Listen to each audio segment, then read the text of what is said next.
Welcome back to the den. My name is Troy and today we're making a floating mantle.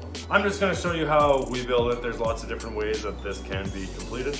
However, this is how we're doing it.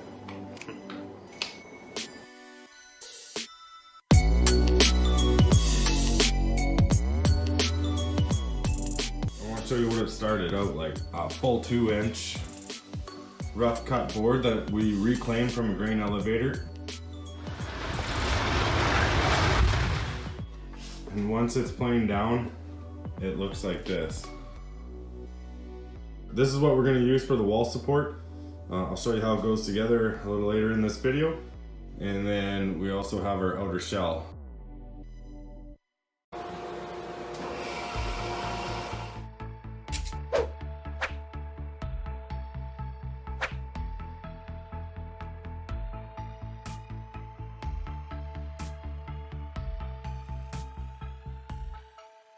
We try and cut out the majority of the nail holes. In this case, we'll be cutting this off about here. So all of that's gone. Hey, now that we've got our selection made, we're also going to be using the router, which is a great tool for this. We happen to have a router table. Just kind of, the workstation's right in front of you. That's what's really nice about it. I've already got my groove out. I got my groove out.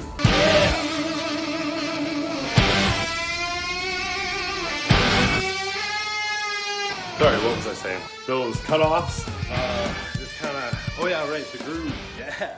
I realize that if you're building this for the first time, you're not gonna have a jig. What we're gonna do, we're gonna find half on this, okay? There's also lots of ways to find center. Once you do, and what we will use is just your common square, right? And then we'll make our line, so that's halfway.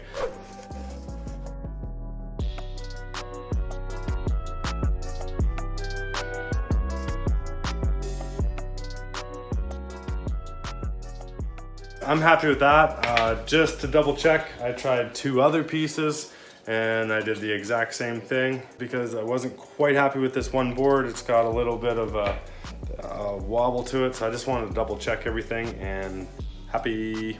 Now I can go ahead and start making the real cut.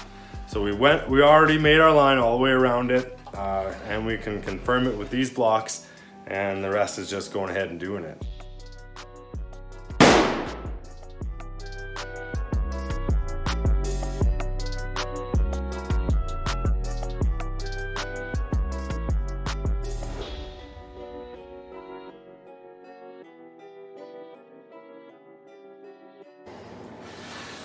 So I'll just run my test piece along, test it out, make sure everything fits good before I go ahead and make my next cut.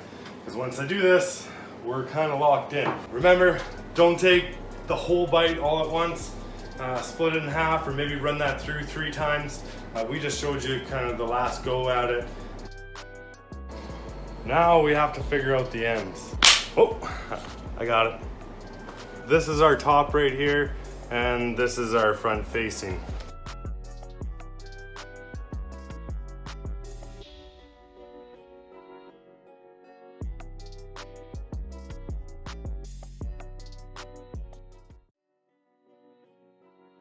We want to support our top piece and our bottom piece and connect them together. And we're going to do that by making these supports in there. To get our right height, we measure from this face to this face, and it should equal out. That's right flush with the top. Center, and then in this gap I go center, and I'll put another block. From here to here, I'll go center, and I'll put another block. One on the end, and that's going to ensure that this corner stays together for a long time. And we put one on the other side, right flush, right? I went ahead and pre-cut it, and it slips in there. Everything's flush and goes around it, just something like that. Now we can kind of hold off on this here for a minute.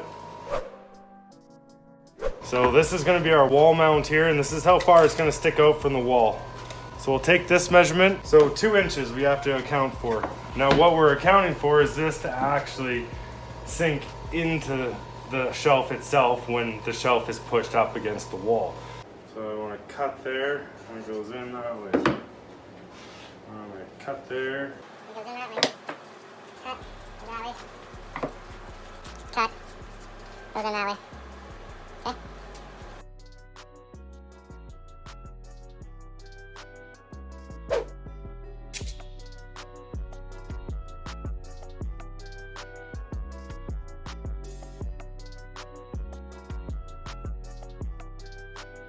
Last night there before I shut her down, I glued all these up. And these are gonna go on here like this, right?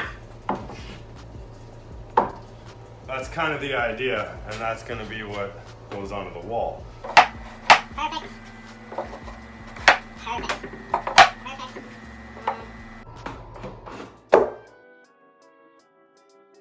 Okay, so I got her cut down to 70.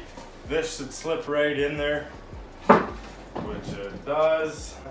Yeah, a nice little gap here. I can get my hand in there. It's pretty nice. Lets me lift this up.